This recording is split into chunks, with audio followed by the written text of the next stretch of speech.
Welcome everyone. Thanks for joining us again. And we mentioned that we were going to discuss anxiety and triggers this week. And then as we got deep in it, we're like, there is no way, absolutely no way we're going to be able to fit this all into one session today. So we decided not too long. There's just so much, as we all know and are feeling right now. So we're going to break this down into a two-part discussion. The first part will be today. And today we're going to focus mostly on the anxiety aspect, and then next week we'll talk about triggers and ways that we can manage them. Yeah. So first, we want to be very clear that we are not medical professionals. We are not by any means government board certified to be talking about the mental health of your personal situation. So any ideas that we bring up here, any expressions or even prescriptions, if you will, are all just personal suggestions based on our own experience and our experienced friends as well who've shared with us. We are not sitting here trying to tell you how to cure anxiety, how to medicate it, or in any way, shape, or form. We are coming here just out of the old fellow human from across the world saying, I experienced this, here's how I dealt with this, here are some other ways that I heard works for some friends, and we just wanted to create a conversation over it. That's right, a conversation, that's really it. We're not certified therapists. We're just people who are willing to also talk about our experiences and share them with you. So that's why we're here. And done a little bit of research. Yeah, so I think the first thing that people want to know is what is anxiety, right? And my interpretation of anxiety is anything that keeps you from functioning normal, whatever normal is, and I will change the word normal because normal, I like to throw it out the window and I say useful. Is it useful for your life? So the thing is, anxiety can also be useful for your life. It has been a survival mechanism that many of us created from a very young age and develop over a long period of time if the environment or circumstances have perpetuated it to be. So it's a habit-forming situation, it's a safety mechanism, it's a body response mechanism, and it's it's the reason why humans have survived for so long. Yeah. So a lot of times we want to be angry at our anxiety or blame it or have a difficult relationship with it, but we have to remember that oftentimes that anxiety is kind of part of the fight, flight, freeze dynamic. It's part of our human survival. Yeah.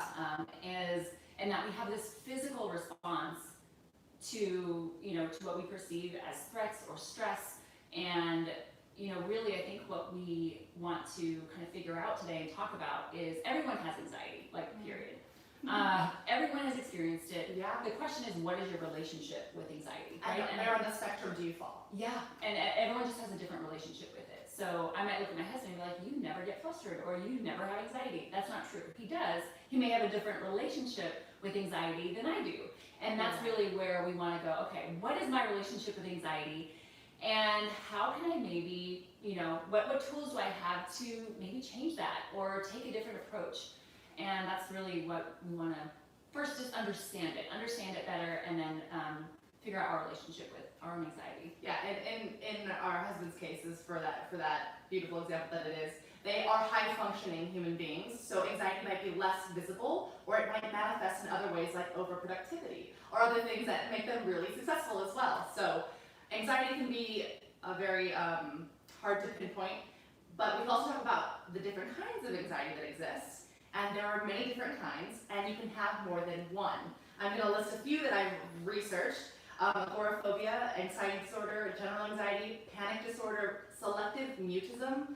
I might move into that shortly into this quarantine situation. I don't think that's possible. I talk way too much. That would be torture. Separation anxiety disorder, social phobia, high functioning anxiety, which we discussed before. And all of these are just a few of the many. When I looked at the list when I was researching this, I was like, whoa. I could be that many different types of anxiety. It's kind of overwhelming. And when I think of that, I want to really allow some sense of normalcy in the fact that there's a lot of societal pressures that we subscribe to from a very young age that are contributing factors to the idea that we have this anxiety of who we think we need to be, who we want to be even. So who we think we need to be, who we want to be, who others perceive us to be, who others want us to. There's so many different factors that can drive us insane in the anxiety world, and it can also make a lot of this worse. And that's that's just the mind version. That's not literal circumstantial issues that are like from physical safety issues to financial safety issues. So this can make anxiety deeper. Yeah, and recognizing, I think right now for the world to be able to identify the symptoms of anxiety, because for some people this might be the first time where they are really feeling heightened levels of anxiety. Yeah. Others, they may have a long history with it, but we are, and we're going to talk about the reasons why anxiety may enter our lives in a moment. But I think that, you know, there are so many, there's so many types, and I think it's also good to kind of discern, you know, what is just worry, because there's worry, right? Yeah. And then there's anxiety, and then there's fear. These are all different kind of emotions and things that we can feel, and kind of where do they play into each other? Yeah, my discernment from when I really was trying to like look into it, worry is just the mental dwelling, the constantly thinking about this thing. I'm thinking about this problem and it keeps coming up. It's predominantly circumstantial or situational, and it's like the worry is like the mind dwelling. And then fear, when we go to the opposite side of anxiety, because worry's on one side, fear is actual or perceived a threat to your well-being. So safety issues, you know, there's a jaguar in front of you, you're right here, fear, reality. Whereas anxiety is like an uneasy or nervousness about things that are beyond our control. Let's just say a pandemic. You know, this is not in our control. And so then everyone sits at home and goes, I can't do anything about this. I have anxiety. So anxiety is derived a lot from our inability to feel control and feel kind of in our own body, in our own space, and in charge of our safety and well-being. That's where anxiety kind of breeds. So again, one is the mental, one is the literal, and the other one is just the uneasiness of like discerning the difference and just lack of control. Right. And I would say that they have a little bit of a relationship, like obviously worrying can then lead to anxiety, and some of the effects of anxiety, some of the ways that it manifests in our body can then lead to fear, which then leads to more anxiety, right? And so sometimes we get anxiety about our anxiety, and then it's like this cycle that we go through. And so how do we break this cycle, and you know, where do we stop? Like, because anxiety is also scary. Once anxiety sets in the way that it manifests, it can bring up fear for us, and say, and then it overwhelms this feeling of feeling out of control, and like, okay, now my body doesn't even feel like it's in control because it's doing things that I'm not telling it to do, or it's having these feelings that don't feel like I have control over. So we want to be able to find ways we can't control everything, but what can we control in ourselves? Yeah, and I want to just relate to that moment when she said, when our body feels out of control and it's doing things it doesn't want to do. If you can just look at a child at a very young age, when they're literally trying to learn their own bodily control of what they do, and then they like lash out, or they like hit something out of another kid's hand, and then we shame them for that. And I was like, that's bad kid, that's not okay. There's a shame now to a bodily response that felt good, like that was not for him, I wanted that. So again, this starts sometimes for us at a really, really young, nurturing age that can then develop as a system, like, okay, well, if they're gonna hit that on my hand, I might get scared to act in any way that's not okay. And I'm gonna get shamed for that. I don't want to do anything that shames me. And if your child is lucky enough to rebel against that and be like, screw you, mom, then like they bypass the anxious problem altogether. But if they don't, and many of us don't, because we really glorify this idea of a good kid, he's so obedient, they're so great, they can literally, over the course of their lifespan, shape themselves into an anxious ball of a mess because they're constantly trying to be people-pleasing and approving, like being approved by the people around them. So we have to just recognize that and they're controlled by other people, yes. Right? And that's where it goes back to control, is that they don't feel like they're in control of their body. They feel like there's other people around them who are controlling them for them. Yeah. And that doesn't feel good for anyone. So I think, I want to touch back on some of the parenting manifestations of this as well, because it's real. And I think we can talk a little bit about like why anxiety may occur in anyone's life.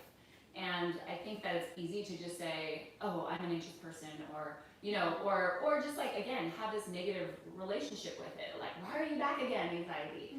But recognizing that the anxiety enters our life for so many different reasons, and we want to honor those reasons and recognize that it may be a part of who we are yet, but that doesn't mean doesn't need to define us, right? Yeah. And I have so much reverence for anxiety once I realized it served a purpose. It did help. I created those anxiety moments or manifestations in order to cope with and or survive highly responsive, like nervous system responsive moments. So it's your body's way of, trying to get through. And once I said that, oh, thanks body for that anxiety moment, but I don't need it anymore. So we want to help you guys understand how we learned with these coping techniques and how we shifted some of, not all of our anxiety, but some of it. And part of that is understanding, okay, why do I have it? One of those things could straight up just be hormones. So hormones are a real thing. Oh my I gosh. have to explain this to my husband every month. I'm just like, why was I raging and crying yesterday? I'll tell you why. This plate of chocolate should explain everything, or not, empty plate of chocolate. Yeah, so hormones are very much a bodily shifting reactor to what would be homeostasis for many women. Yeah, and obviously we all experience hormones at some levels, but then there's another level to that where people actually have hormone imbalances, which now throw off things completely in their everyday life. And so, that's a challenge within itself, but it definitely can have a lot of correlation to anxiety there. And those hormone imbalances could be health related, or they can actually be genetic. So anxiety can actually be a genetic predisposition that is handed down genetically in your family. Thanks, Mom. Yeah. I wanted your hair, but you gave me anxiety instead. This is kind of one of those things where we go, all right, genetic pools are what they are. The most difficult thing about this is I can resent it or I can accept it. And the closer we get to acceptance, as hard as it might be, I get it. The closer we get to acceptance, maybe the closer we can get to managing and coping with that, what it is. Like if you were born with, an extra arm, you would learn to manage it. And I say this because I believe in everybody's capability to manage anxiety and live beyond it. I'm down too. I love that. And then the other element is just trauma, right? And trauma obviously is probably one of the number one reasons to kind of trigger anxiety for people. And unfortunately, all of us in this world today are experiencing a trauma, and it may be at varying levels for varying people, and it might be, again, it's going to be on a spectrum for people who've said, oh, I've experienced different types of trauma throughout my life, but for some people this is a really traumatic experience that they're going through, and I think it also again comes from that lack of certainty of what's gonna happen, and people are scared about their future, about their jobs, about their families, about their health. So trauma definitely plays a huge role in anxiety. Yeah, and I think it's important to maybe add in the trauma bucket, when you have all of your resources depleted already by trauma or your attempts to cope with trauma, having anxiety be the constant reactor in there, it can make you feel, or it can leave you feeling like you are working with even less resources. I think that anyone who had a pre-existing trauma base that walked into this pandemic is feeling maybe one of two things. Incredibly at home, because this is your normal life. Scary things, uncertainty, like having to react to quick function, high functioning anxiety moments is something that you've experienced for a long time. On the other hand, it could also be overwhelming and incredibly daunting, because not only did you already have your own traumas, but now you're having a global trauma, and anyone that maybe you felt was your support or your hold space person is also now running on lower resources and maybe isn't able to be there for you, or you're just on lower resources and you can't even have the resiliency for yourself. We see you, we get it, and you're just not alone. I think when you talk about resources, the other thing that plays into this is our physical resources. So sleeping habits can play into anxiety a whole bunch, and also our physical and wellness habits as well. So what we're eating, nutrition, how much we're sleeping, these actually can, help or hinder. They can add to our resources or deplete them when it comes to managing our anxiety. So that's something to always just keep in mind and we're not nutritionists either, but there's, a whole list of, if anxiety is something that you're dealing with, recognizing that what you're putting into your body will have an effect. And there's so much information out there about the types of foods that are best for our mental health. And so, taking a shift in terms of our nutritional approach to what we're putting in our body can also help us. Yeah, and when I think about our bodies, I think about how your body also may respond to different social situations. So one of the big things that is a red flag for a lot of anxiety people is inauthentic behavior. So if you're putting yourself into a situation where you are being asked to constantly public speak and you are just through and through an introvert who likes to keep, only the words that you need to say, and you'd rather talk about it or one-on-one or personally, and you continue to work in a job that is pushing you to your limits, if not beyond them, a huge sense of anxiety could be built up in you. And there's many kinds of anxiety. One though is that this is my anxiety filled, and there's the one that grows, like the snowball effect. And as it gets worse and worse in that job, you may find that, wow, living inauthentically, being someone that I'm not, trying to continue to speak in front of people when I actually despise this is killing me. And that's really a shallow, not even shallow, I'll call it a low level example, but there are many ways that maybe we are living inauthentically. I imagine there were some friends growing up who had a hard time coming out as, gay when they were young. And for them, the amount of anxiety that they probably had to live with to not love who they wanted to love and be who they wanted to be must have been overwhelming. And then to think that if I actually am who I truly am in front of someone, they might not love me. That is like a huge amount of anxiety buildup that can, again, happen over a lifetime of people possibly keeping in who they truly are. That is so big. Yeah, living inauthentically. And I don't even think people would necessarily recognize this as something. And it might even be something where they go, why am I having this anxiety buildup? And they may not even realize that that's actually it. Because I think sometimes people are living inauthentically and are not, don't even recognize that that's what they're doing. They might be in a marriage that they realize that they checked out of 10 years ago. And they're still just going through the motions, and that can bring anxiety to somebody. So, and young kids, I can really attest to this. I went through different people of who I thought I was or needed to be for so long. Oh yeah, I think we all, yeah. Yeah, but think about that. And for a while there was one human, I was like, this doesn't feel right. I don't feel good in this person. And I felt it, and I then made a change. But then everybody around me was like, you're changing. That's not okay. And I'm like, but I'm allowed to change, right? So even social pressures trying to keep you into this person who you tried on. It was literally like, we try on clothes, we tried ideas of who we thought we wanted to be. Maybe I'll try alcohol for a month. I tried alcohol for 1 month, and I realized this doesn't work for me. Like, I don't like being out of control.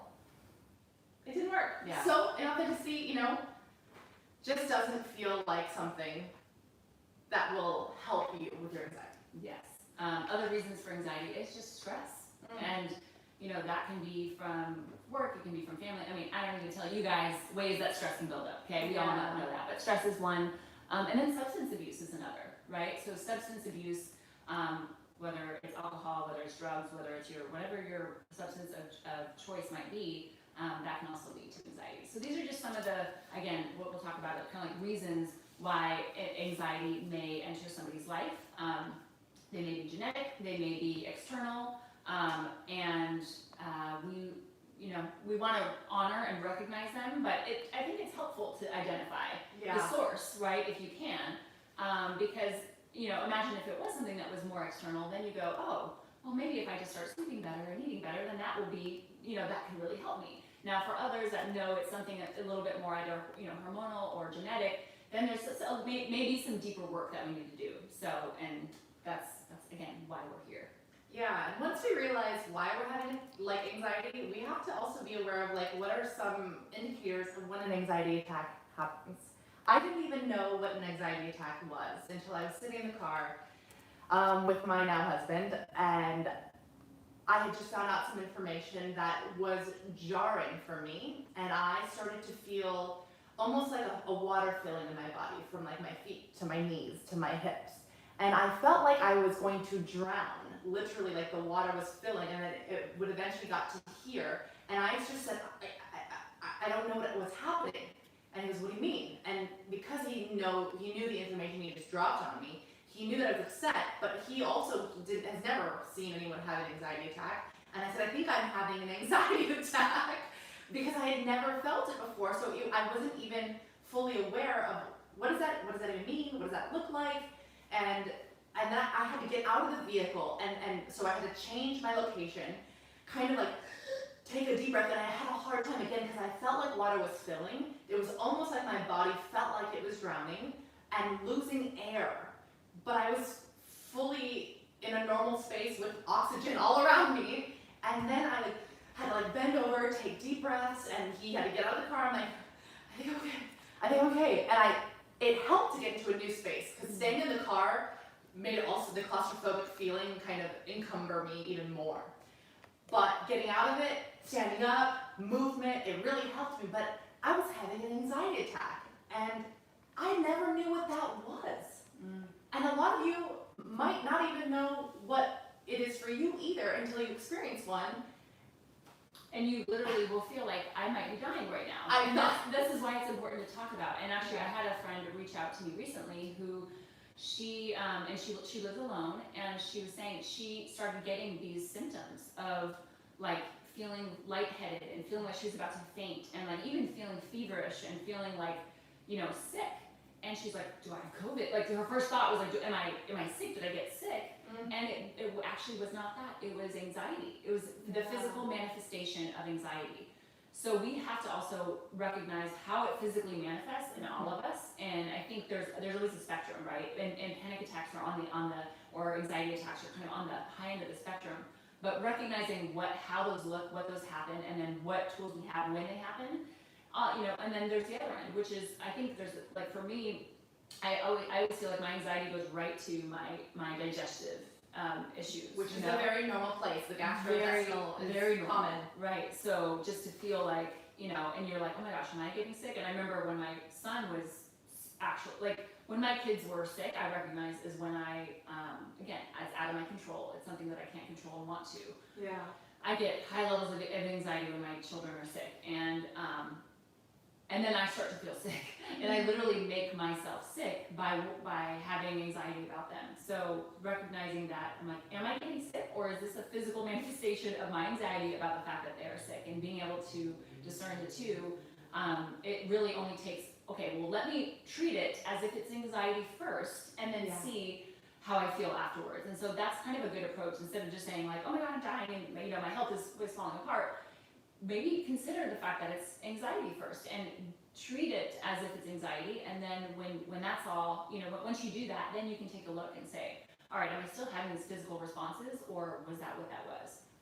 I actually like that you touched on the idea that you felt a physical anxiety over feeling like your kids are sick. And I'm glad you brought up kids, because a lot of times kids have these little belly aches at parties and like, oh, they just ate too much sugar. I would ask you to just lean in a little bit further. When it comes to kids and belly aches and like, I don't feel good, I'm not sure, it could be that they are manifesting some sort of anxiety themselves. And childhood pressures and things like, that's why they'll just, it's okay, and they run off and play. They get to play it out. Many times as adults, we're not playing it out. We're stuck in our rhythm, in our home, caring for someone, getting to work, getting to the next thing on the schedule. So check in with your children if they are having belly aches and you think, oh, is it something they're eating? It might not be something they're consuming, like from food, but consuming from like overstimulation, friendships, not control, control in the home, or pressures to be a certain type of child. And on the other end of that is the idea that, I actually lost the thought there. Well, I'll take that up right there. Perfect. It actually reminds me of when I was young, and I was a gymnast from like age 6 on, and there was a time period where every single day at school I would get a stomach ache and I would cry. And it would always be at the end of school, and it would be because I was going to gymnastics that day. Now, I was not like I did not have parents that were like, you're ready to go to gymnastics. I think I've been masochistic from like a very young age. Me too. I've just been like, no, I'm going to do this and I'm going to do it. And even though I had this anxiety about it, and for a while I had this coach who was a horrible human, and I was like a 7-year-old, and she would, I'd be doing splits and she'd be sitting her body on me, like to work on my flexibility. And I just had really bad negative interactions with these coaches before the gym switched ownership. And I recognized every single day I would get a stomach ache and I would cry. But it was like it was never a stomach ache, it was just anxiety building up. Yeah. Every single day it was the same thing. And so like you said, just even as kids, like kids also get this. You don't have to be a grown up with grown up problems to feel anxiety. And matter of fact, for kids, sometimes it feels heavier because so much of that is already out of their control in a sense. Their whole life is being run by other people that, anything else on top of that can actually increase their sense of anxiety or feeling of being out of control. Yeah, so I want to read for you guys quickly signs of an anxiety attack. It's feelings of danger, panic, or dread, nervousness or restlessness, a rapid heart rate or chest pain, tightness in the throat or feeling like you're choking, shortness of breath, sweating, trembling or chills, tiredness or weakness, gastrointestinal problems, difficulty focusing or hyperventilation, and many more. So these are like the main signs that when I looked up a lot of the medical terms for it would give as signs of that, in addition to many others that you can come up Yeah, and on the spectrum, I think somebody asked a question about high functioning anxiety, right? So you can also have incredible levels of anxiety and be super high functioning and being and actually maybe have no recognition of its implications until one day you're having a panic attack, or one day it manifests in a different way, or in a health issue, or and so there it's not always that, oh, I have these constant reminders of my anxiety. It could be something that you're just like, whoop, you're functioning and you are super high functioning, and maybe your anxiety even fuels your functioning until one day the house comes crumbling down. or not. You live your whole life with anxiety. That's possible as well. So yeah, this is a really good point, because high functioning anxiety is a really big byproduct to a lot of people pleasers, right? Like if I just please all these people, I will be okay. So they learn to function above and beyond normal humans, and they'll do everything. I think this is like my script, you guys. I'm like, if I just make everyone happy, I'll be okay. And this is just a little bit of an opposite for some other anxiety treatments or diagnosis, which is debilitating. So tiredness, fatigue, not wanting to leave your bed, that is one of the other ways that anxiety can manifest in your life. But high functioning anxiety is wanting to be the best, show up 20 minutes before, the idea of losing your own time, because it's more important that you just are seen as the first person there, the last person out, that you function higher, faster, better, stronger than everyone else in order to just be enough. This high functioning anxiety is not to be confused with those who want to succeed and to be high achievers on their own accord. This is like, I'm not enough if I don't excel to the highest potential. Whereas some of the high achievers are just like, I just want to win. I like to be first place. And that's cool. And if I don't, I lose. But the high functioning anxiety person is, if I'm not first place, I may as well die. That's the difference between high functioning anxiety and a normal successful person. So, great question on that. And other manifestations of anxiety, on top of people pleasing, is nervous habits. Playing with your hair all the time, twisting, the twist, biting your lips, needing to do repetitive things, constantly checking the door handles. It's a little bit like a bit of the OCD in it, but not entirely like 1, 2, 3, turn, step, 1, 2, 3, done. It's just repetitive things, just to make sure that thing is handled. I'll just check again. I'll check again. Yeah. Which leads to overthinking, right? Sure. So they call them like tics or something like that. That's another thing. And I recognize that my son started developing some of those, and I went, okay, another thing that I go, sorry, I'm your mom, I gave you some of that.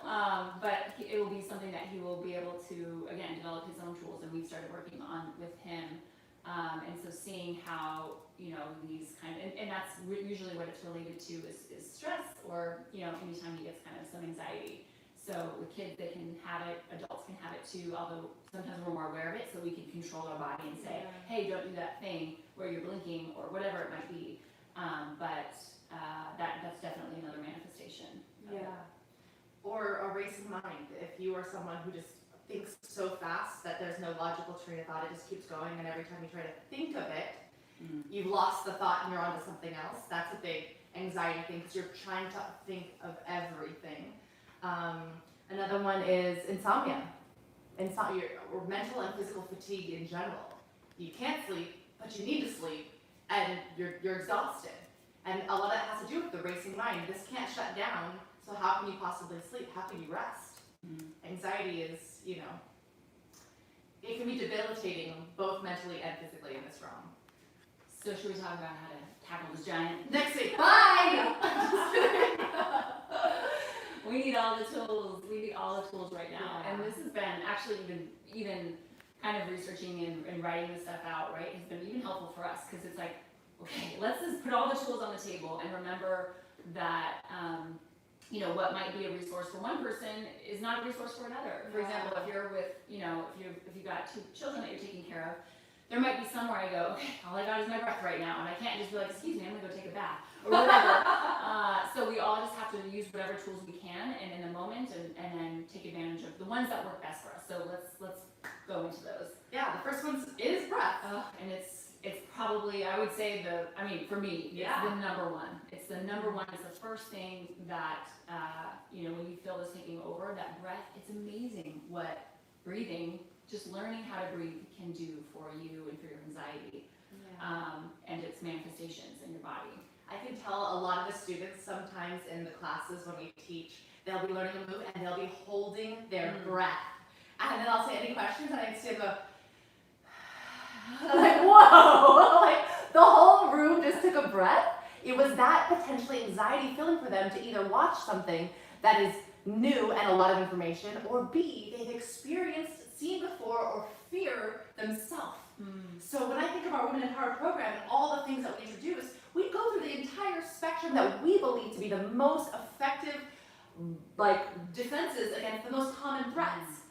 And I say that because then the majority of the women in my class have feared all these threats. And when they sit there, they hold their breath. And it's like stagnant air that's holding pain or holding fear or worry or anxiety. And that's why breathing techniques is one of the top things to regulate your nervous system, which is what gets activated when you go into that anxiety mode.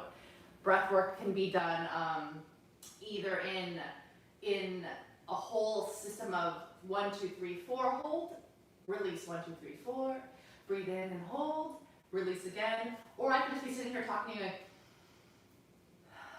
I'm just waiting for you to not notice that I'm taking these deep breaths. This is undercover. So I think it's beautiful. If you have no experience in these breathing techniques, I say Google it. There are lots of really good programs on YouTube, maybe, because they can walk you through them. Absolutely. But even if you don't, just understanding that when we're normally talking, the amount of air that I'm taking in is minimal. Yeah. I'm not sitting here and then between speaking to you, taking these deep breaths. I just don't. So you might go a whole day where you feel like I never actually took a deep breath today. Yeah.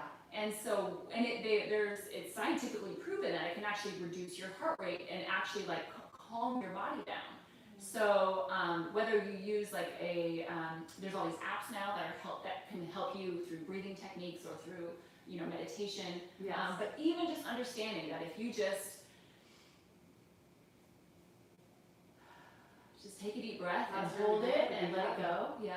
It's like, where'd she go? I know, where'd I go? Inside. But I could even done longer, and it should feel almost longer than is what's comfortable. Yeah. And just a few rounds of that will actually, when it comes to the physical manifestations of it, it will help those immediately almost. Yeah. And the next coping technique that I'm really fond of is what's called thought analysis. This is an interesting one because you literally have to check your own thoughts. And this is important for people with anxiety because anxiety can help create a story that isn't always true. So thought analysis helps us to go back and go, wait a minute, is it true? Does my boss really want to fire me? Or is that just a fear that has been manifested from worry and now turned into anxiety? Okay. Let me just find out, what are the cues that have proven that I'm going to be fired? I can't find any, but I feel that way. And intuition is important, so I don't want to negate that here, but let's set intuition aside for a moment and just stick to the thoughts, because the thoughts are the story we tell ourselves, which dictate our emotions, which then usually lead to some sort of emotional reactivity, which is our expression of anxiety. And if we can sit with our thoughts and go, is this true? Where is the truth in this? Oh, my boss is mad at me. That doesn't mean he's gonna fire me. And you can really lay out. And you might have to like really jot it down, put it out, and go, you know what, there's a possibility that is true. And then you start to go into, can I change it? Can I accept it? Is there something I can even do about it? And if you can't do anything about it, then we enter a whole different zone. We'll talk about that next week in triggers. Right. Yeah. But I think that's a great aspect to it too, is what, does my thinking about it change anything? And that's where it's hard, and it's a hard thing to have that kind of that thought pattern and to still stop it, but sometimes having just the logic, and some people are more logic based and some people are more emotional based, and I would say I'm very logical, and so for me logic actually helps, where I go, okay, let me actually add some logic to the situation and really think about, am I going to die from COVID? Okay, let me think about all the facts that are out there, everything that I know, the way that I'm taking precautions, and then the question is, what can I do? What can I do to reduce my risks? What can I, so these things that, everything that you hear around you starts to point in this one direction, that then you go, wait, is this logical for me to have these thoughts? Is it logical for me to, and does my thinking about them change anything? It doesn't. Now, what things can I do? What things are in my control? What steps can I take to help me, with this, either desired outcome or undesirable outcome, and make sure that doesn't happen? Yeah, that's it. So the next one that we like to talk about is one of my personal favorites. It's aromatherapy, and that is the scents, the smells, the aromas in your life, and how that can be soothing to your body by activating certain brain receptors to calm your nervous system down. I happen to be a big fan of those Lush bath bombs, and for whatever reason, the minute I smell those, my shoulders literally start to go down, okay, everything smells good in here. I can always tell when your family is taking a bath bomb with the girls. I'm like, oh, they smell so good. Everyone smells great. So for me, I am very aromatic in my personal healing and therapy, and for many, that's why diffusers became a really big hit with a lot of moms. Not just because essential oils are helping all those cool magical properties that they claim to have with those, but because this aromatherapy is in fact very beneficial for the anxiety-filled mom who's at home with their child all day. Go essential oils. So if that's something that you can do, just have in the background, yeah, you can, no, that's just great. diffuse. That's a great point.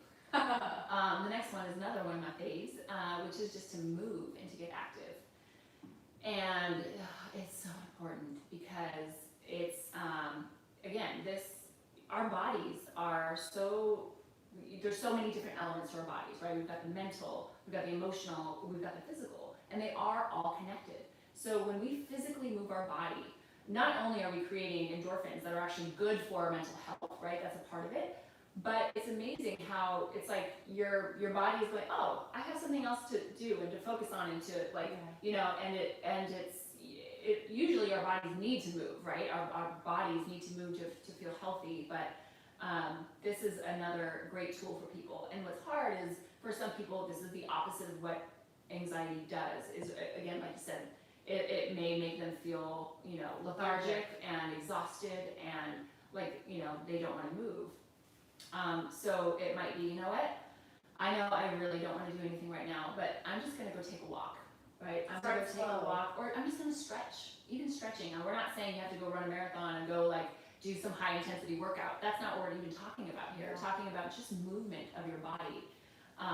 And one thing especially is especially if you're kind of feeling like you're having a hard time coming out of the morning, doing it first thing in the morning, if you can, is shown to really set you up for a beautiful day ahead.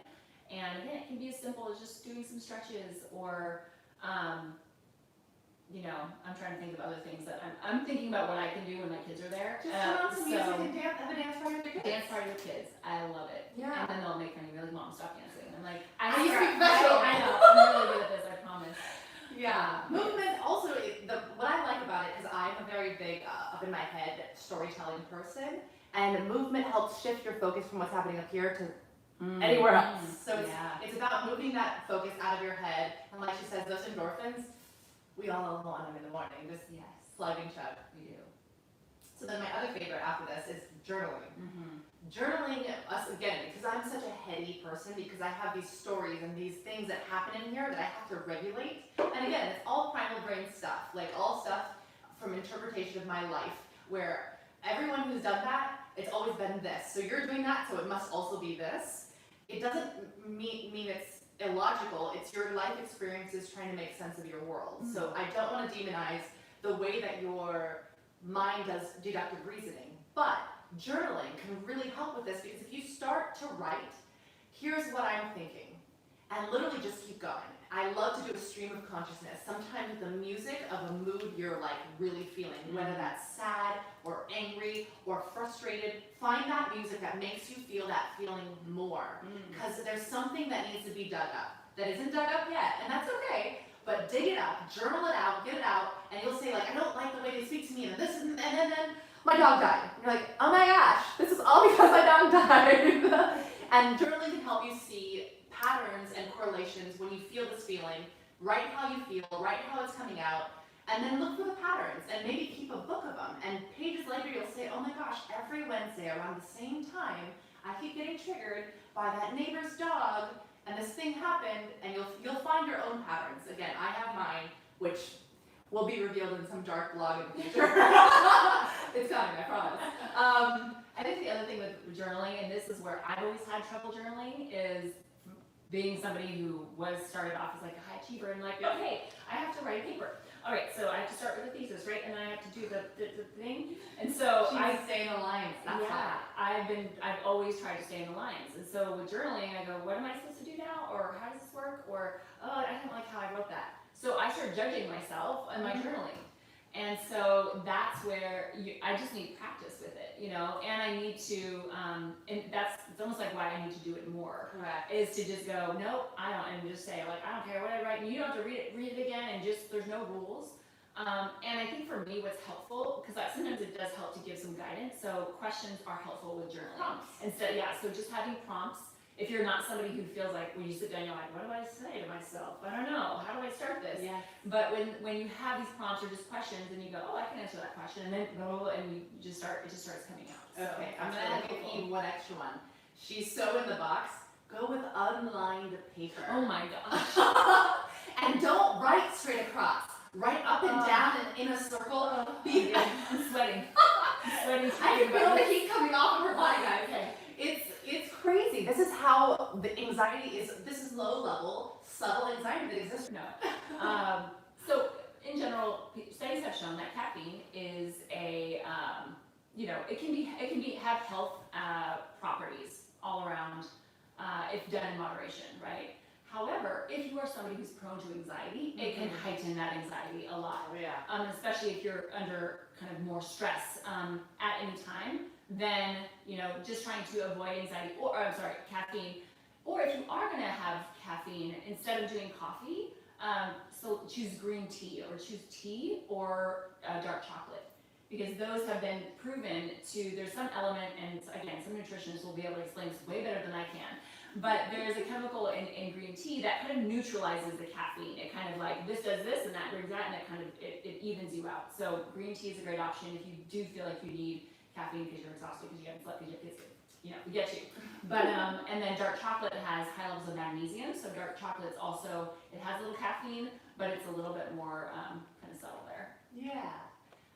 And then the next one that I think about is just avoiding triggered places when you're already anxiety filled. So a lot of times with high functioning anxiety, you think that you can keep going, and you just do, and then all of a sudden a trigger happens and you explode.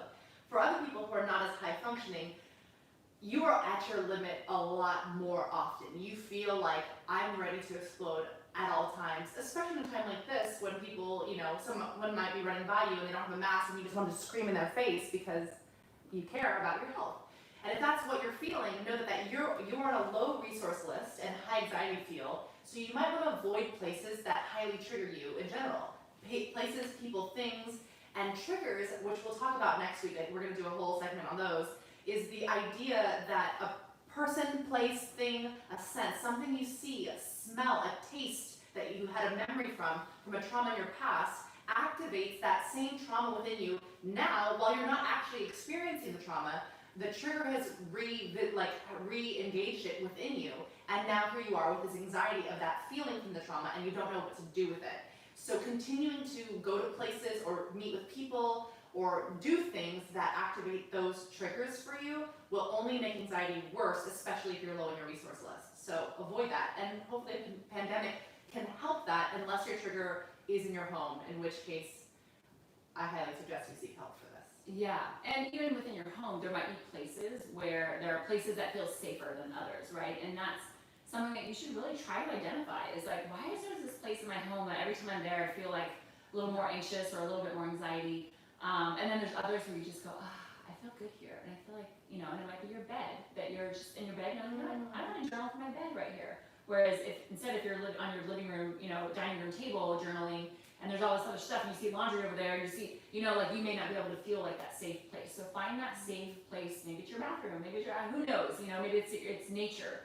But find a place that feels safe to you when you are going to work on these tools. Because if you have these distractions or these other things that could potentially be triggering you, then we're kind of defeating the point here. Yeah, and one of my safe places is the bathtub. So I'm very much a water therapy person, which is another technique of ours. One of the coping techniques is to get immersed in water. And that really is also, ironically, something that when you are really late in your birth, when you're pregnant, you want to get in water because it makes you feel weightless. So because anxiety can make you feel heavy and like you're constricted and fatigued, you start to float in water, and it's almost like this experience of I got you. When water has you, it's like a feeling that I wish sometimes my mom or dad could have made me feel like, I got you, and if you're an adult and you feel weird going to your partner, can you just hold me and tell me everything's gonna be okay? That might feel foreign to you, and if it is, try taking a bath, submerging yourself in water or a pool, and just tell yourself I got me, I got this, and I'm gonna make it through this. And that's just a mental connection with the water, and water element, in every movie, it's like the indicator of change, the turning point in the film.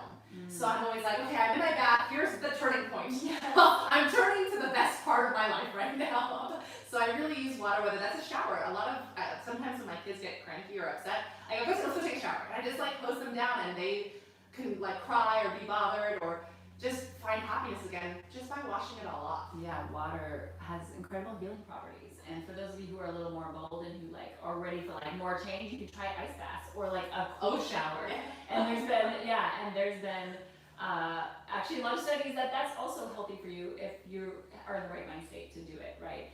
And if you're willing to take that on. But water is, it's amazing. So good. It's so healing. So healing. Or if you I will say though, if you take a hot bath or a bath, I did this once and I was feeling a lot of anxiety, and then I made the water too hot, and then I'm in there, I'm hot.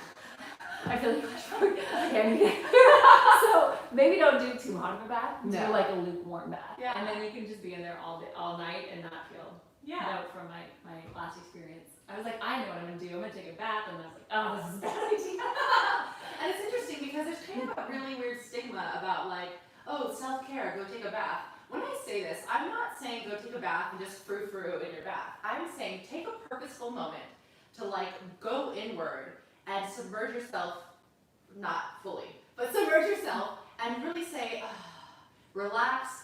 It's a lot of the mind work that's happening with the water. I want to get around this weird thing that a lot of men are oh, go take a bath and feel better, self-care. That's not the stigma I'm trying to get to. The bath that I happen to use Lush bath products with my bath and high music, that's beautiful, but that's not because I want a salon day or a spa day. Does that make sense? I'm more feeling it's really regulating my nervous system, mentally going through, seeing my trigger, readjusting it, calming it, and telling my body I'm okay.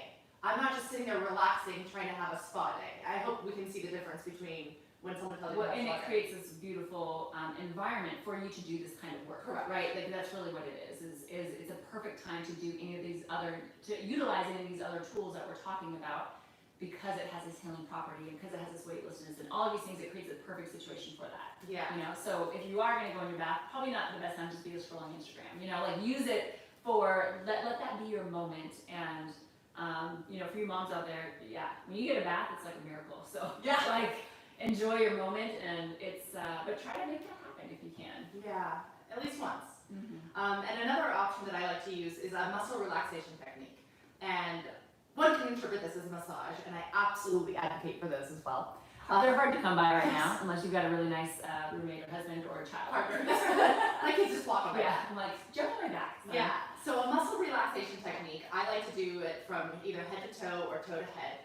And it starts with just the relaxing of the muscles. So you can start by saying relax your forehead, then relax your cheeks, purposefully relax your jaw, relax your ears, relax your shoulders, relax your clavicle, relax your rib cage, relax your belly, relax your hips, relax your thighs, relax your biceps and your buddies, forearms, relax your wrists and your fingertips, relax your knees, relax your calves, relax your toes.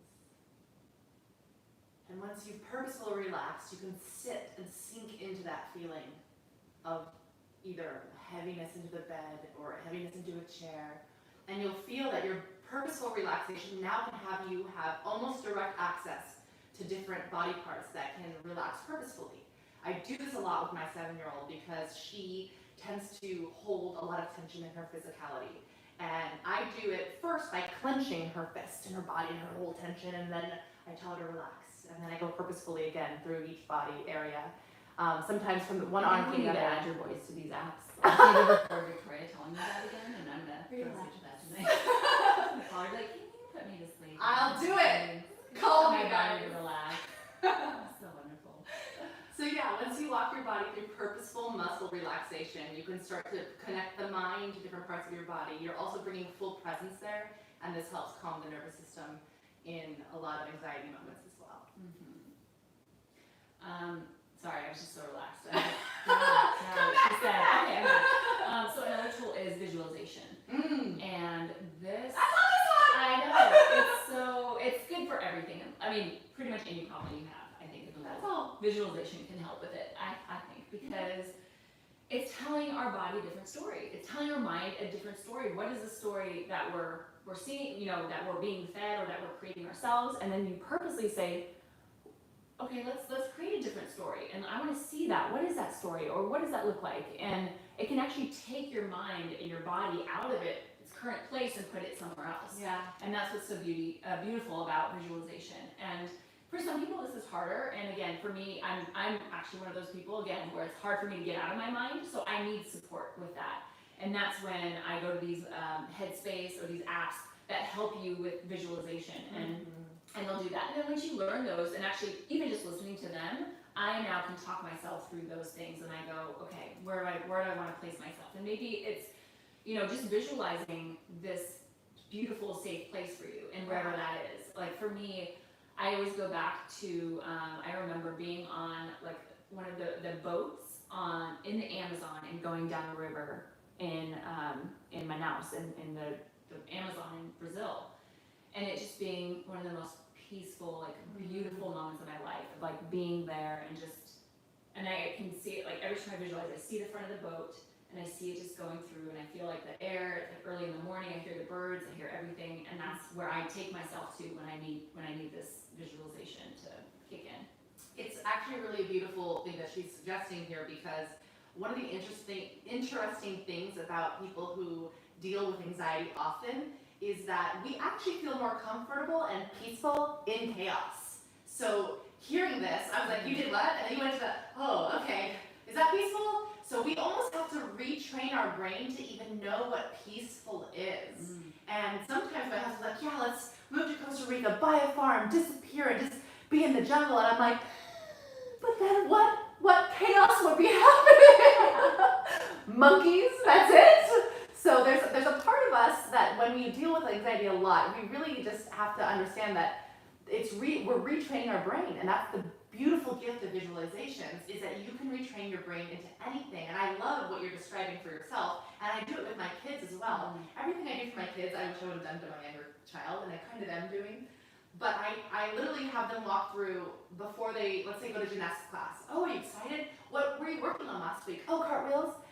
Do you want to close your eyes and see yourself doing that cartwheel perfectly? And that is actually how I got through most of my dance world. Because after we would rehearse and learn 4 hours of routines, I would have so much in my head that I couldn't move because my body was dead. So I would just close my eyes, and I knew if I could close my eyes and perform all of the routines without moving my body, I had it. My muscle memory would kick in and I would be just fine. And I think the same goes for life. If you can close your eyes and say, hey, that difficult talk I'm gonna have tomorrow with my boss or my partner, I'm gonna see it going so incredibly well. They're gonna respond with such compassion and love and understanding, and not necessarily choose my way, but it's gonna just be such a beautiful interaction that I won't have to worry about all the anxiety that I'm feeling right now. Does that resonate? Oh my gosh, so much so, yes. Yeah, visualization is one of those tools that, not just for anxiety, it is a life tool that if you have not explored it yet, work on it and try it, and just play with it. So, grounding techniques. Yes. Oh my gosh, this is something we talk a lot about in Women Empowered. If you've been through the program, if you teach the program, if you've tried the program, grounding techniques are huge for us. They are, and we may cover this a little bit more even next week when we talk about triggers, because I think when somebody's triggered, this is especially when grounding techniques are needed. Yep. But it's literally grounding yourself. It's literally grounding yourself. It's remembering how you're connected to your earth and your surroundings. And so some part of that means, like, along with the breathing, right? The breathing is part of that. But it is literally like, okay, can I feel my body connecting to this chair, and I feel my feet touching the ground, and I feel the soft carpet, and I feel my hands on this, and I feel the texture here. So it's connecting you to your present situation. And it's sometimes when anxiety takes over, or we get out of our body, we're not actually in the present. So it's bringing ourselves back to the present and literally connecting to what is happening right in front of us and right, with our immediate body.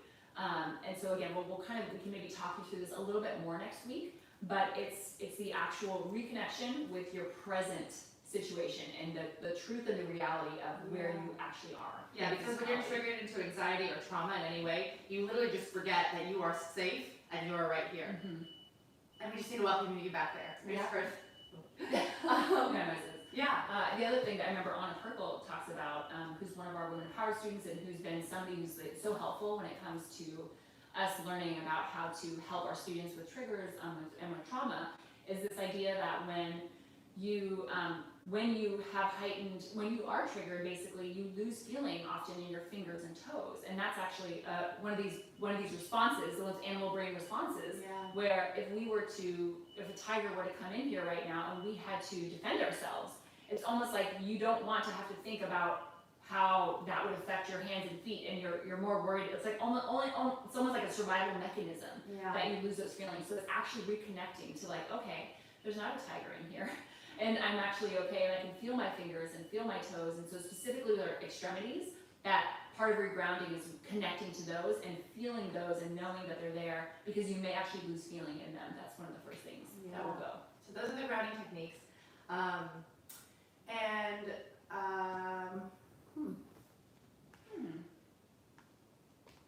We just had heard that there might be some technical difficulties. Can you guys see us okay, or is it pretty blurry? Are they letting us know? No one said anything? So it might be your feed to it because it's recording. We'll see. One more technique that I love, and another one because we have 2 more, and there's many more than this. We just kept it to 14. Yes. Okay, I know I'm going to actually skip number 7, but we can address that next week. Number 13 feels very simple, and yet it is like of huge gravity for what I'll call moms or people who want to just do it all. And the simple thing is to lessen your load. When you are low on resources and you go and you keep saying yes to things that you can't in fact take on, you are actually like putting gas into your fire pit, because lessening your load is one of the only ways that you will allow all the resources you do have to go to your emotional well-being. And if you're struggling with that and then saying, yes, I'll go to that event, yes, I'll take on that meeting, I'll handle that for you, you're just really almost like peeling away at your own resources for things that maybe aren't even that important to you. So now, not only are you being inauthentic to who you are and what's important to you, but you're taking on more than you can actually do and exacerbating your own emotional well-being. And that kind of goes back to that inauthentic place, right? Yeah. Where sometimes we feel like, oh, I'm doing these things I don't really want to be doing, or I can't do. Yeah. And so and it's a great way to, again, like kind of regain control over what you can control. And you can say, you know what, here's one thing I can do. I can say no. I can say no to this. And that is a really good way to reclaim control over your situation and your body and your life. It's just to simply decline something, and even if it's a small thing. And yeah, it's one of the hardest things, especially for those people who are the people pleaser type of anxiety, because that is how you get life. Is you go, yes, I can do that, and I can impress you, and I can, So when you go to that, you go, then the fear kicks in and saying, well, what if I say no to this? Does that mean that I won't be as good of a wife, or that my husband won't love me as much, or that my kids will think I'm a bad mom, or that they'll, whatever that is, right? So we have to identify if we do have fears about saying no, where do those come from? Yeah, and a lot of saying no for me, I would say, has always been missing out. A lot of FOMO, fear of missing out. What if I don't go to that? Then, in the dance world, it was very much like who you networked with was how you got your next job. So every networking opportunity, I felt compelled to always go out. And I'm like, this is not how I get jobs. I want to get jobs because you like the way that I dance. Not to mention you never felt like you could say no to a job because you never knew when the next job was coming. Exactly. So it's always this feeling of like, anytime somebody throws you a bone, you have to catch it and run with it. Yeah. Instead of being like, I don't feel like catching bones right now. I'm actually going to sit and chill, and then I'll wait for the next bone to come. Yeah. And just learning how to do that in life, I've learned that a lot from, and this goes back to boundaries, right? It's all connected, you guys. But I've learned that a lot from Henner, just watching him say no to things, and I'm like, are you sure? But what if that's a really good opportunity, or what if it's, and I'm like, no, it doesn't serve him in the highest level, Or in his heart. Or in his heart. And so he goes, no, I'm not going to do that, or I'll pass it on to someone else. And I'm like, oh, wow, I can do that? Oh my gosh. So I've had to come a long way in learning how to turn down opportunities and just, the load, turn down the load and lessen that. And I think, and then the last one that we'll address today, which is probably one of the most important ones, so last but definitely not least, is seeking support. And support can be so many different things, and there's so many ways to find support today. But I think right now is the hardest time for people, because especially for those who are either living alone or living in isolation in a place with people who may not be the ones that are the best at holding space for you, so you may not be surrounded by who you consider to be the most supportive people, but you do need support. And so how can you find that still? If you are, if you do feel supported by your partner or by your family or by whoever you're with, then obviously you can go to them.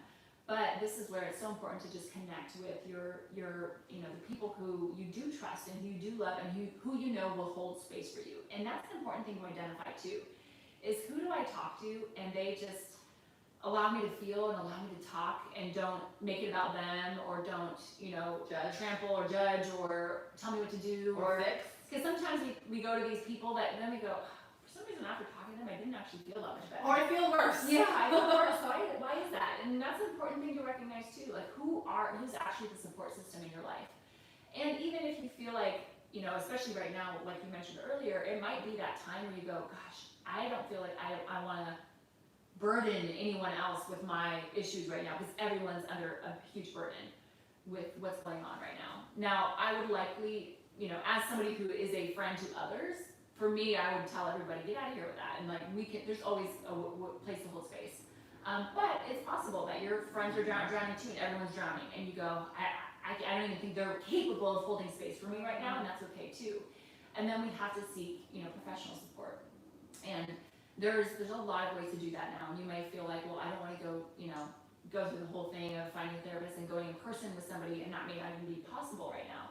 But more than ever, there are so many telehealth opportunities and mental health opportunities And there's so many support systems out there. And actually one of our students, just women empowered students, just created a new platform called Try.frame on Instagram. You can check them out. There's other ones like Udify. There's do you know of any other ones that are online? Heal is the doctor one, right? Mm-hmm. There's other ones, you guys, if you guys know of any, you guys can leave them in the comments for each other.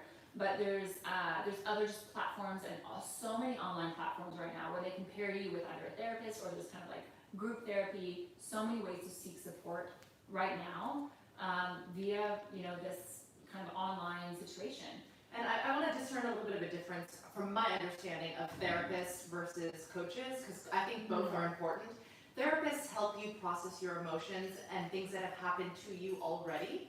And coaches very much use that information, which you've already gotten, hopefully, and then go, so how can we project this to the future to create new cognitive behavioral ideas on what you want to actually create for your life? So when you're looking around, you're like, do I do a coach, a psychologist, therapist, where am I going here? Or even a counselor. If you just need a vent, or if you, that's like a very counselor thing feeling. If a therapist is when you need to really deconstruct all the things from your past and maybe uncover some trauma or undealt with stuff. And then when you're ready to make change, coaches are the ways to go, okay, let's implement some new things in your life. So based on where you think you are, you can use that information. If you've been in therapy your whole life and you're like, I'm done with the therapy, then shift to a coach and say, I need a behavioral coach therapist that can help me create new habits in my life. I want to be this person. What's it going to take? Can you hold me accountable? Can I speak to you regularly? Yes. And that could be a big shift for you as well. Oh, and one thing, when it comes to talking about our friends and family for help, one of the big things I like to do is text someone. That way they don't feel the need to answer right away. And I like to always say, hey, I am in need of someone to hold space. I'm having some big emotions and feelings. Is that something you can do for me anytime soon? And I leave it really open-ended, and I give them an out, and you can even say, it's okay if you're not up for that right now. I can find someone else. Very much like not putting this on you. Now, if you can't find someone else, you might want to let them know you're literally all I've got. Because I would want to know if a friend felt that way and they're like, no, you don't understand. I don't feel comfortable talking about this with anyone else. It really allows your friends and family to see not only where you are, and that transparency is so important for people we care about, but it also allows us to go, oh my goodness, I can pull together this stuff, table it aside, and hold some space for someone I really, really do care about and want to give my time to. So please don't rob your family and friends of the opportunity to help you if they know that they can, given the temperature and the need of what's happening with you. They will if they can. So yeah, that's so great, and that's a great. That's one thing that I've kind of learned, especially now as a mom, with kids and I'm home with them all day, is that there are times where I'm like, I would love to be able to support somebody right now, but I actually can't at this very moment because I'm, being talked at from all angles. And the last thing I would want to do is when a friend is in need to be halfway listening to them and halfway there and being distracted. So I would want to be able to get that heads up and say, yes, 7:30 p.m. when the boys are down, let's talk and let's set it in stone. Yeah. And that's a great way to, be able to feel like you can seek support from your friends, but you're not feeling like you're burdening them or feeling like it's inconvenient by any way. And they might call you right away. They might just go, like, what's happening? Yeah. Like, they might not care. Like, I don't care what the kids are climbing on the wall. Tell me what's happening. Right You don't know what's going to happen, and the biggest gift is just to allow yourself the family and friends and the love that actually do want to be there for you. That's it. How do we wrap that up? I know. We know there's a lot going on right now, and hopefully these tools were helpful. I know that there are some questions that came up. Yeah. We can address some of them right now, but we can see. Let's see if there's any questions specifically that we can address. Let's see. Oh, this is a beautiful question. Someone wrote, how do I get rid of anxiety? I don't feel stressed, but I guess my body is. There is a really great book that I haven't read, but it's on my list. I'm like, oh my gosh, I need to read this. It's called The Body Keeps Score. And the body really does sometimes know things that we compartmentalize, disassociate from, detach. We don't want to see because cerebrally we're really trying to avoid pain. We're primarily trying to get away from pain. And when we know that it can be painful, we ignore it. And physical manifestations are, again, common in the gastrointestinal, but it also could be physical. You can literally hold it. There are some visualizations that I've done in my work with someone we will introduce next week, if it interests anybody. But I have a lot of meditations that I do that walk through to find out first where in my body I'm feeling this pain. And I send visual healing there, and then I ask it, what do you need? What needs to happen? I usually end up in tears. I usually remember a repressed memory of something that happened in my childhood or middle age, not middle age, 20s. I'm so lost, guys, sorry. Somewhere in there. Somewhere, that number is just a number, right? So it's a repressed memory, and then I also love acupuncture. So a lot of times when your body holds the score, there are things in there that need to be released. Acupuncture, yoga. Yoga is one of the things that when you're moving through these emotional moments, I've gotten emotional in yoga before because you feel stuck. You're like, why can't I move this? And maybe it's energetic, maybe it's, a physical remembering. What I'm imagining could possibly happen as well is when you have an intense trauma, and I'm talking about as severe as rape. And if this is something that happened to you and your mind doesn't feel stressed, but your body remembers this is a deep level thing that you would need some assistance from a professional to kind of walk through and help get rid of. I don't know of any personal coping techniques that can get past that. I do know that medical professionals, psychologists can really help with a lot of those repressed memories and body memories for that. Yeah, great question. Next one, what is your favorite Lush bath bomb? Oh my gosh, all of them. I actually want to know too, because every time I'm like, oh my god, you smell so good. What is that? There's a pink one with a rose in it. I don't know the names of them, okay? But this is from Lush, right? The Lush, actual company. Lush bath bombs. I have to order them online now, obviously, like all of us. It's a pink one with a little rose on top, and I also like the blue one with a white and like a little black thing in it. So hopefully that helps too. It's all good. And then a scent that I recommend for anxiety relief, lavender is a huge one that I used when I was a doula for the calming effect for any kind of hypertension and crazy feelings. So, yeah, I'm sure there's others out there, but that would be the one that I also would go to. Victoria, where is your sweatshirt from? Lululemon. I don't know how, but Lululemon. I have this in yellow. You guys saw it the other week as well. So they're my jam. These are my jam. Your jam. So I think that's wrapping it up. Another question was, when's the next time we're having this talk? Every Wednesday, we're going to be exploring new things next Wednesday at 11 a.m. And as we mentioned, today we kind of focus more on anxiety. Next week, we're going to go more into the actual idea of triggers. And that is important to cover this first because we're going to talk about some of these kind of coping techniques and how we can use those when triggers occur. And then, we may even be able to discuss with some of you any triggers that you guys have experienced or challenges that you've encountered when it comes to kind of managing and dealing with that trigger and how you overcome them. Yeah, and one of the things that we request, if it feels good for you, is to also offer any of your coping techniques in the chat room or as a follow-up on our Women Empowered Instagram page. That's something that we collect and we use for all of our students and women worldwide.